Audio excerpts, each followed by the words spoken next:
দখলদার ইসরায়েলি সেনাবাহিনীর সঙ্গে কাজ করেন এমন একজন মার্কিন সেনা ইসরায়েল বিরোধী হামলায় ইরানের ক্ষেপণাস্ত্র শক্তির ভয়াবহতার কথা স্বীকার করেছেন। তিনি বলেছেন, ইরানের ক্ষেপণাস্ত্রের ভয়ে আমরা ঘুমাতে পারিনি। মার্ক ওয়ার্নার নামের ওই মার্কিন সেনা জানিয়েছেন, ক্ষেপণাস্ত্রগুলো বেশিরভাগই রাতে ছোড়া হতো যাতে কেউ ঘুমোতে না পারে। বারবার আমাদের আশ্রয় কেন্দ্রে দৌড়াতে হয়েছে। 12 দিনের পরেও ঠিকমতো ঘুম আসতো না। তিনি আরও জানান, মনে হচ্ছিল যেন দ্বিতীয় বিশ্বযুদ্ধের কোনো সিনেমায় আছে, যেন সমুদ্রের গভীরে একটি সাবমেরিন যার ওপর শত্রুর বোমা বৃষ্টি হচ্ছে। মার্ক ওয়ার্নার আশা প্রকাশ করে বলেন, আমেরিকানদের যেন কখনো ইসরায়েলিদের মতো এমন যুদ্ধ নিজেদের দেশে অনুভব করতে না হয়। ওদিকে ইরানকে আবারও হুঁশিয়ারি দিল ইসরায়েল। বার্তাটা পরিষ্কার, যুদ্ধ শেষ হলেও নজরদারি শেষ হয়নি। ইসরায়েলের সাবেক জেনারেল আমির আভিভি বলছেন, ইরান যদি আবার মিসাইল, আকাশ প্রতিরক্ষা বা পারমাণবিক স্থাপনা গড়তে চায় তাহলে আবার হামলা হবে। 12 দিনের যুদ্ধ ছিল কেবল শুরু, শেষ নয়। এই যুদ্ধে ইরান বড় ধাক্কা খেয়েছে, কিন্তু ভেঙে পড়েনি। এটাই সবচেয়ে গুরুত্বপূর্ণ কথা। ইরানের শক্তি এখানে। ইসরায়েল ও যুক্তরাষ্ট্র জুনে বড় হামলা চালায়। নাতানজ, ইস্পাহান, ফোর্দো ইরানের গুরুত্বপূর্ণ পারমাণবিক কেন্দ্র। ইসরায়েলের দাবি, মাত্র 2 দিনের মধ্যে তেহরানের আকাশপথ খুলে ফেলা হয়েছে। 130টির বেশি আকাশ প্রতিরক্ষা ব্যবস্থা ছিল, ধ্বংস করা হয়েছে প্রায় 84টি।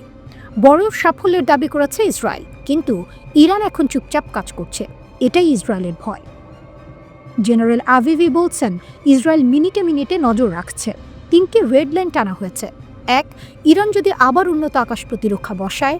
2, ইরান যদি ব্যালিস্টিক মিসাইল বড় আকারে উৎপাদন শুরু করে। 3, ইরান যদি পারমাণবিক অস্ত্রের পথে হাঁটে। এই 3টির যে কোনো একটি আবার যুদ্ধ ডেকে আনবে। কিন্তু এখানেই প্রশ্ন ওঠে, ইরান কি এত সহজ? ইরান বলছে তাদের পারমাণবিক কর্মসূচি শান্তিপূর্ণ, মিসাইল কর্মসূচি প্রতিরক্ষামূলক। আর বাস্তবতা, ইরান এখনও অঞ্চলের সবচেয়ে বড় মিসাইল শক্তিগুলোর একটি। হুথি, হিজবুল্লাহ এগুলো শুধু নাম নয়, এগুলো ইরানের কৌশলগত বাহু। যুদ্ধের সময় ইরান সরাসরি আঘাত হেনেছে। ইসরায়েলে বেসামরিক মানুষ মারা গেছে। এটাই প্রমাণ ইরান কাগুজে বাঘ নয়। ইসরায়েল বিজ্ঞানীদের লক্ষ্য করেছে, কারখানা ধ্বংস করেছে, গোপন বাহিনী IRGC এর শীর্ষ কর্মকর্তাদের হত্যা করেছে। তবুও ইরান টিকে আছে। বেঁচে থাকা বিজ্ঞানীদের নিরাপদ স্থানে সরানো হয়েছে, গবেষণা ছড়িয়ে দেওয়া হয়েছে। এই কাজটাই শক্ত রাষ্ট্র করে। এখন শুরু হয়েছে নতুন অধ্যায়, গোপন হামলা, সাইবার আক্রমণ, গোয়েন্দা তৎপরতা। ইসরায়েল লেবানন ও গাজায় হামলা চালাচ্ছে, আর ইরান বলছে আমরাই জয়ী। পরের বার জবাব আরও কঠিন হবে। ইসরায়েলের জবাবও প্রস্তুত। এইবার সরকার পতনও আলোচনায় আসতে পারে। কিন্তু ইতিহাস বলে, ইরান চাপ সহ্য করতে জানে, ভাঙে না, পুনর্গঠন করে। এই দ্বন্দ্ব থামেনি, শুধু রূপ বদলেছে। কিভাবে ইউক্রেন ড্রোন দিয়ে পুতিনের সাবমেরিনে আঘাত করল? যুদ্ধ মানে ট্যাঙ্ক, ফাইটার জেট আর কামানের লড়াই। এই ধারণা যদি এখনও কারো মাথায় থাকে, তাহলে কৃষ্ণ সাগরের এই ঘটনা সেই ধারণা চূর্ণ করে দেবে। রাশিয়া ইউক্রেন যুদ্ধে এবার জন্ম নিল নতুন এক ইতিহাস। রাশিয়ার কৃষ্ণ সাগরীয় নভরোসিয়েস্ক বন্দরে গোপনে অবস্থান করছিল পুতিনের নৌবাহিনীর একটি কিলো ক্লাস সাবমেরিন। শব্দহীন, অত্যন্ত শক্তিশালী এবং রুশ নৌকৌশলের অন্যতম ভরসা। ঠিক সেই সাবমেরিনটিকেই নিশানা করল ইউক্রেন। কিন্তু কিভাবে? সাবমেরিন বনাম ড্রোন, অসম লড়াই। ইউক্রেন ব্যবহার করেছে সামুদ্রিক ড্রোন। এগুলো কোনো সাধারণ ড্রোন নয়, পানির নিচ দিয়ে নিঃশব্দে চলতে পারে, শত্রুর নজর এড়িয়ে বন্দরের ভেতরে ঢুকে বিস্ফোরণ ঘটাতে সক্ষম। ইউক্রেনের অভ্যন্তরীণ গোয়েন্দা সংস্থা SBU জানিয়েছে, পানির নিচ দিয়ে পাঠানো ড্রোন সাবমেরিনে আঘাত হানে। বিস্ফোরণে কিলো ক্লাস সাবমেরিনটি মারাত্মকভাবে ক্ষতিগ্রস্ত হয়। সাবমেরিনটি কার্যত অচল হয়ে গেছে। ইতিহাসে এই প্রথম কোনো দেশ সামুদ্রিক ড্রোন ব্যবহার করে সরাসরি সাবমেরিনে হামলা চালানোর দাবি করল। কেন এই হামলা এত গুরুত্বপূর্ণ? কিলো ক্লাস সাবমেরিন নিয়ে রাশিয়া গর্ব করে। এগুলোকে বলা হয় ব্ল্যাক হোল সাবমেরিন, কারণ এগুলো এতটাই নীরব যে শনাক্ত করা প্রায় অসম্ভব। এই সাবমেরিনে থাকে 4টি কালিবার ক্রুজ মিসাইল লঞ্চার, ইউক্রেনের ভেতরে দূরপাল্লার হামলার সক্ষমতা, দীর্ঘ সময়ে পানির নিচে লুকিয়ে থাকার ক্ষমতা। অর্থাৎ একটি কিলো ক্লাস সাবমেরিন ধ্বংস বা অচল হওয়া মানে রাশিয়ার নৌকৌশলে বড় ফাঁক তৈরি হওয়া। প্রমাণ কি? ইউক্রেনের দাবির সঙ্গে সঙ্গে বার্তা সংস্থা রয়টার্স একটি ভিডিও প্রকাশ করেছে। ভিডিওতে দেখা যায় বিস্ফোরণের পর ধোঁয়ার কুণ্ডলী, পানির ওপর উঠে আসা বিস্ফোরণের চাপ, রয়টার্স জানিয়েছে ভিডিওর অবস্থান নভোরোসিয়াস্ক বন্দর বলেই চিহ্নিত করা গেছে। তবে ভিডিওটি ঠিক কখন ধারণ করা হয়েছিল তা স্বাধীনভাবে যাচাই করা সম্ভব হয়নি। এখন পর্যন্ত রাশিয়া আনুষ্ঠানিকভাবে এই হামলার বিষয়ে কিছু বলেনি। ইউক্রেন কী বার্তা দিতে চায়? এই হামলা শুধু সামরিক সাফল্য নয়, এটি একটি মনস্তাত্ত্বিক বার্তা। যখন জার্মানির বার্লিনে রাশিয়া ইউক্রেন যুদ্ধ বন্ধের আলোচনা চলছে, ঠিক তখনই এই হামলা দেখিয়ে দিল ইউক্রেন এখনও রাশিয়ার জন্য বড় ক্ষতির কারণ হতে পারে। যুদ্ধক্ষেত্রে তারা নতুন প্রযুক্তি ব্যবহার করতে ভয় পায় না। রাশিয়ার সবচেয়ে সুরক্ষিত সামরিক সম্পদও এখন নিরাপদ নয়। পুতিন কি করবেন? একটি বিষয় নিশ্চিত, এই দুঃসাহসিক হামলা পুতিন হালকাভাবে নেবেন না। এখন পর্যন্ত দেখা গেছে ইউক্রেন যতবার রাশিয়াকে চমকে দেওয়ার চেষ্টা করেছে, রাশিয়া তার চেয়ে কয়েক গুণ বেশি আঘাত ফিরিয়ে দিয়েছে। অতীতে রুশ নৌবাহিনীর জাহাজে হামলার জবাবে ইউক্রেনের বন্দর, বিদ্যুৎ কেন্দ্র ও পণ্যবাহী জাহাজে আঘাত এসেছে। এই ঘটনার পর রাশিয়ার প্রতিক্রিয়া কী হবে সেটাই এখন বড় প্রশ্ন। এই হামলা প্রমাণ করে দিয়েছে ভবিষ্যতের যুদ্ধ আর শুধু আকাশ বা স্থলের নয়, সমুদ্রের গভীরতাও এখন যুদ্ধক্ষেত্র।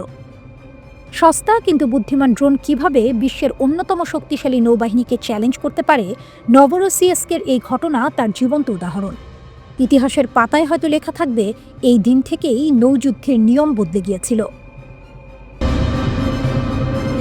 ইরান কি আবারও বড় ধরনের সংঘাতের জন্য প্রস্তুত? যে কোনো হুমকির জবাব দিতে কতটা সক্ষম তেহরান?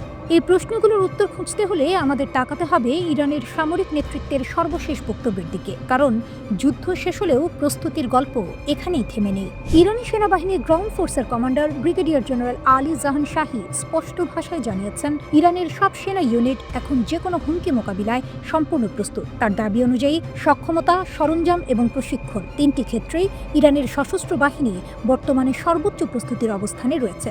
কিন্তু প্রশ্ন হলো, এই আত্মবিশ্বাসের উৎস কোথায়? জেনারেল জাহান শাহী বারবার উল্লেখ করেছেন 12 দিনের যুদ্ধ এর অভিজ্ঞতার কথা। তার মতে এই সংঘাত ইরানের জন্য শুধু একটি যুদ্ধ ছিল না, বরং এটি ছিল একটি বাস্তব পরীক্ষাগার, যেখানে আধুনিক যুদ্ধের প্রায় সব উপাদান, সাইবার, ড্রোন, ক্ষেপণাস্ত্র, মনস্তাত্ত্বিক চাপ সবকিছুরই সম্মুখীন হয়েছে ইরান। তিনি বলেন, সর্বোচ্চ ধর্মীয় নেতা আয়াতুল্লাহ আলী খামেনির সরাসরি নির্দেশনা ও দিক নির্দেশনায় যুদ্ধ পরবর্তী সময়ে ইরানের সামরিক প্রস্তুতি বহুগুণে বেড়েছে। শুধু কৌশলগত পরিবর্তন নয়, বরং পুরো কমান্ড কাঠামো ও যুদ্ধ প্রস্তুতির দর্শনেই এসেছে রদবদল। এখানে একটি গুরুত্বপূর্ণ বিষয় আছে। ইরান বারবার জোর দিয়ে বলছে তাদের সামরিক শক্তির বড় অংশই দেশীয় সক্ষমতার উপর নির্ভরশীল। জেনারেল জাহান শাহীর ভাষায়, অত্যাধুনিক প্রযুক্তিতে ইরানের যে অগ্রগতি, তার পেছনে রয়েছে আত্মনির্ভরশীলতা, আত্মবিশ্বাস এবং নিজস্ব প্রযুক্তি উন্নয়নের প্রতি দৃঢ় বিশ্বাস। 12 দিনের যুদ্ধের প্রসঙ্গ টেনে তিনি বলেন, ইসরায়েল যুক্তরাষ্ট্র ও ন্যাটোর সহায়তায় অত্যাধুনিক বৈশ্বিক প্রযুক্তি ব্যবহার করে এই যুদ্ধ শুরু করেছিল। পরিকল্পনা ছিল অত্যন্ত সুপরিকল্পিত। শত্রুপক্ষ বিশ্বাস করেছিল এই সংঘাতের মধ্য দিয়েই ইরানের শাসন ব্যবস্থাকে ভেঙে ফেলা যাবে, কিন্তু বাস্তবতা ছিল ভিন্ন। জেনারেল জাহান শাহী স্বীকার করেন, এই যুদ্ধে ইরান ক্ষতির সম্মুখীন হয়েছে। বেশ কয়েকজন সিনিয়র কমান্ডার শহীদ হয়েছেন, মোট 58 জন সেনা প্রাণ দিয়েছেন। কিন্তু তার মতে মূল লক্ষ্য অর্জনে শত্রু পুরোপুরি ব্যর্থ হয়েছে। বরং এই যুদ্ধ ইরানের ক্ষেপণাস্ত্র সক্ষমতাকে নতুন করে সামনে এনেছে। ইরান দাবি করে, সংঘাতের সময় তাদের ক্ষেপণাস্ত্র হামলা শত্রুপক্ষের ওপর তীব্র সামরিক ও মনস্তাত্ত্বিক চাপ সৃষ্টি করেছে। বিশেষ করে দখলকৃত অঞ্চলের বিভিন্ন শহরে হামলা ইসরায়েলের নিরাপত্তা ধারণাকেই প্রশ্নের মুখে ফেলেছে। সংঘাতের পেছনের টাইমলাইন দেখলেও বিষয়টি পরিষ্কার হয়। 13 জুন ইসরায়েল ইরানের বিরুদ্ধে আগ্রাসী যুদ্ধ শুরু করে। 12 দিন ধরে ইরানের সামরিক স্থাপনা, পারমাণবিক কেন্দ্র এবং এমনকি আবাসিক এলাকাও লক্ষ্যবস্তুতে পরিণত হয়। পরিস্থিতি আরও ভয়াবহ হয়ে ওঠে 22 জুন, যখন যুক্তরাষ্ট্র সরাসরি যুদ্ধে জড়িয়ে পড়ে। সেদিন নাতানজ, ফোর্দো ও ইস্পাহানের 3টি গুরুত্বপূর্ণ পারমাণবিক স্থাপনায় হামলা চালানো হয়। এর জবাব আসে দ্রুত। IRGC aerospace force operation true promise 3 এর আওতায় 22 দফায় পালাক্রমে ক্ষেপণাস্ত্র হামলা চালায়। ইরানের দাবি, এই হামলাগুলো দখলকৃত অঞ্চলে ব্যাপক ক্ষয়ক্ষতির কারণ হয়। শুধু তাই নয়, যুক্তরাষ্ট্রের হামলার প্রতিশোধ হিসেবে কাতারের আল উদাইদ এয়ারবেজেও ক্ষেপণাস্ত্র হামলা চালায় ইরান। এই ঘাঁটিটি মধ্যপ্রাচ্যে যুক্তরাষ্ট্রের সবচেয়ে বড় সামরিক স্থাপনা হিসেবে পরিচিত। সবশেষে 24 জুন একটি যুদ্ধবিরতির মাধ্যমে সংঘর্ষ থামে, কিন্তু জেনারেল জাহান শাহীর বক্তব্যে একটি বার্তা খুব স্পষ্ট। যুদ্ধবিরতি মানেই প্রস্তুতির অবসান নয়। ইরানের সশস্ত্র বাহিনী এখনও সর্বোচ্চ সতর্ক অবস্থানে রয়েছে। যুক্তরাষ্ট্রের বিরুদ্ধে জলদস্যুতার অভিযোগ তুলেছে ইরান। আন্তর্জাতিক রাজনীতিতে কখনো কখনো একটি শব্দই পুরো বিতর্কের দিক বদলে দেয়। ইরানের পররাষ্ট্র মন্ত্রণালয়ের মুখপাত্র ইসমাইল বাঘাই ঠিক সেই শব্দটাই ব্যবহার করেছেন, স্টেট স্পন্সর্ড পাইরেসি, অর্থাৎ রাষ্ট্রীয় মদদে জলদস্যুতা। কার বিরুদ্ধে এই অভিযোগ? বিশ্বের সবচেয়ে শক্তিশালী দেশ যুক্তরাষ্ট্রের বিরুদ্ধে। ঘটনাটি কি? সম্প্রতি যুক্তরাষ্ট্রের সামরিক বাহিনী একটি ভেনেজুয়েলার তেলবাহী ট্যাঙ্কার জব্দ করে। ওয়াশিংটনের দাবি, এই পদক্ষেপ তাদের নিষেধাজ্ঞা বাস্তবায়নের অংশ। কিন্তু তেহরানের বক্তব্য একেবারেই ভিন্ন। ইরানের অভিযোগ কি? ইসমাইল বাঘাই স্পষ্ট ভাষায় বলেন, যুক্তরাষ্ট্রের এই কাজের কোনো আইনি ভিত্তি নেই। আন্তর্জাতিক জলসীমা হোক বা কোনো দেশের উপকূল, একটি দেশের সামরিক বাহিনী অন্য দেশের বাণিজ্যিক জাহাজে বল প্রয়োগ করতে পারে না। ইরানের মতে এটি সরাসরি আন্তর্জাতিক আইন লঙ্ঘন, বিশ্ব সামুদ্রিক নিরাপত্তার উপর আঘাত। বাঘাই আরও বলেন, যেভাবে বিশ্ব জলদস্যুতার বিরুদ্ধে ঐক্যবদ্ধ হয়, ঠিক সেভাবেই যুক্তরাষ্ট্রের এই কর্মকাণ্ডের বিরুদ্ধেও একযোগে প্রতিবাদ হওয়া উচিত। এখানে ইরান শুধু কথা বলছে না, তারা চাইছে যুক্তরাষ্ট্রকে জবাবদিহিতার মুখে দাঁড় করাতে। শুধু ইরান নয়, চীনও পাশে।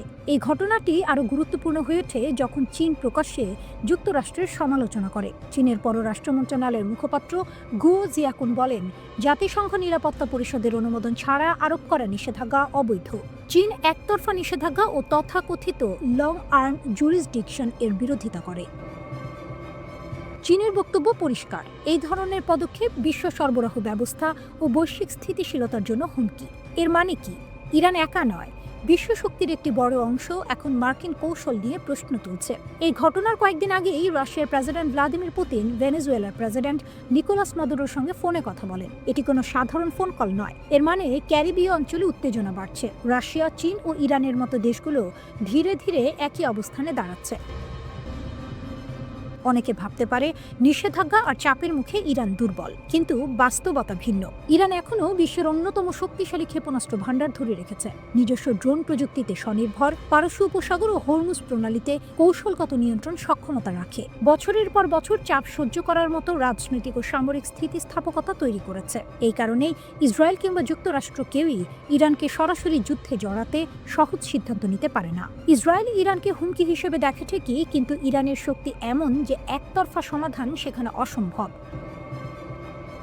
তাহলে যুক্তরাষ্ট্র কি বার্তা দিচ্ছে? ভেনেজুয়েলার তেল জব্দ করে যুক্তরাষ্ট্র মূলত একটি বার্তা দিচ্ছে, নিষেধাজ্ঞা অমান্য করলে মূল্য দিতে হবে। কিন্তু এই বার্তাই এখন উল্টো প্রশ্নের মুখে। যুক্তরাষ্ট্র কি আন্তর্জাতিক আইন মানছে, নাকি নিজের ক্ষমতাকেই আইন বানাচ্ছে? যুক্তরাষ্ট্র একদিকে নিষেধাজ্ঞা দিয়ে চাপ বাড়াচ্ছে, ইরান, চীন ও রাশিয়া বলছে আন্তর্জাতিক আইন সবার জন্য সমান হতে হবে। ইরান বহু বছর ধরে এক অদ্ভুত সমীকরণে খেলছে। বাইরে থেকে দুর্বল মনে হলেও ভেতরে কই মাছের প্রাণ। সরাসরি যুদ্ধে নামা নয়, বরং গা ঢাকা দেয়া, আড়ি পাতা আর সময়কে নিজের পক্ষে আনা, এই হলো তাদের ছায়া কূটনীতি। এটা আকাশ কুসুম নয়, বাস্তব, হিসেবে আর ভয়ঙ্করভাবে কার্যকর। মধ্যপ্রাচ্যের আকাশে যখন ক্ষেপণাস্ত্রের রেখা টানা হচ্ছে, তখন অনেকেই ভাবছেন শক্তিবাণী দৃশ্যমান আগুন, কিন্তু বাস্তবতা একটু অন্যরকম। ইরান আর ইসরায়েলের উত্তেজনা জুন 2025-এ সরাসরি সংঘর্ষে পৌঁছালেও ইরানের আসল শক্তি আকাশে নয়, আড়ালে।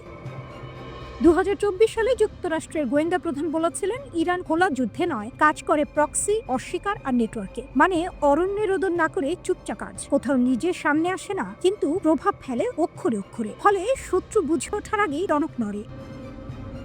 ইরান জানে পশ্চিমা ভাবনায় শক্তি মানেই দৃশ্যমান, তাই তারা উল্টো পথে হাঁটে। গল্প, বয়ান, বিশ্লেষণ সবকিছুকে অস্ত্র বানায়। পশ্চিমা থিঙ্ক ট্যাঙ্কে বয়ান ঢোকানো, মিডিয়ায় স্বাভাবিকীকরণ, এগুলো জিলাপির প্যাঁচ। এখানে লক্ষ্য কাউকে বোঝানো নয়, বরং পরিস্থিতিকে স্বাভাবিক বানানো। ফলে বিরোধিতা পদ্মপাতায় জল হয়ে যায়।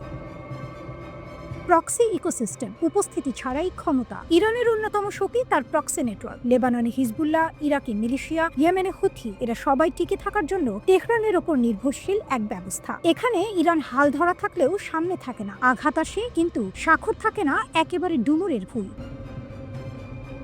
2023-এর পর থেকে ইরাক, সিরিয়ায় যুক্তরাষ্ট্রের ওপর বহু হামলা হয়েছে। তেহরান বলেছে, আমরা নিয়ন্ত্রণ করি না। এই অস্বীকারই তাদের শক্তি। অহিনকুল সম্পর্কের মাঝে তারা এমনভাবে খেলেছে যে প্রতিশোধ নিলেও প্রমাণ মেলে না। ইরান সংকটকে সমস্যা ভাবে না, তাই তাড়াহুড়ো নেই, সময় তাদের বন্ধু। অন্যরা ক্লান্ত হলেই ইরান থাকে। এটাই খামেনির দেশের বৈশিষ্ট্য। যুদ্ধের উত্তাপে সবাই অগ্নিশর্মা, আর ইরান মাথা ঠান্ডায় হিসেব কষে।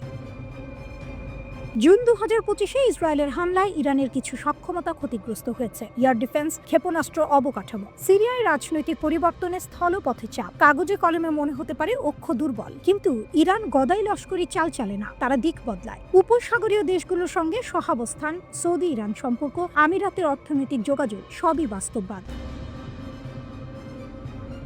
পূর্বমুখী কূটনীতিতে রাশিয়া চীনের সঙ্গে সমীকরণ বাড়ছে। এতে ছায়া কৌশলের জন্য রাজনৈতিক ঢাল মেলে। চাপ বাড়লেও কাজ চলে, হালে পানি পাওয়া যায়। এই ছায়াযুদ্ধের খরচ কম নয়, দীর্ঘ তুষের আগুন। যুক্তরাষ্ট্রের কংগ্রেসও অসন্তোষ। তবুও ইরান জানে খোলা কূটনীতিতে তাদের লাভ কম, তাই তারা চেয়ার না পেলে চেয়ার সাজায়, হাটে হাড়ি না ভেঙে আড়ালে কাজ করে। এই অঞ্চলে যেখানে দৃশ্যমান যুদ্ধ চলছে, সেখানে অদৃশ্য থাকাই বড় অস্ত্র। ইরান সবসময় সামনে আসে না, প্রয়োজনও পড়ে না। ক্লান্ত মধ্যপ্রাচ্যে দৃশ্যমান আগুনের ভিড়ে অদৃশ্য প্রভাবই তাদের স্থায়ী সুবিধা, যতদিন সময় তাদের পক্ষে থাকে।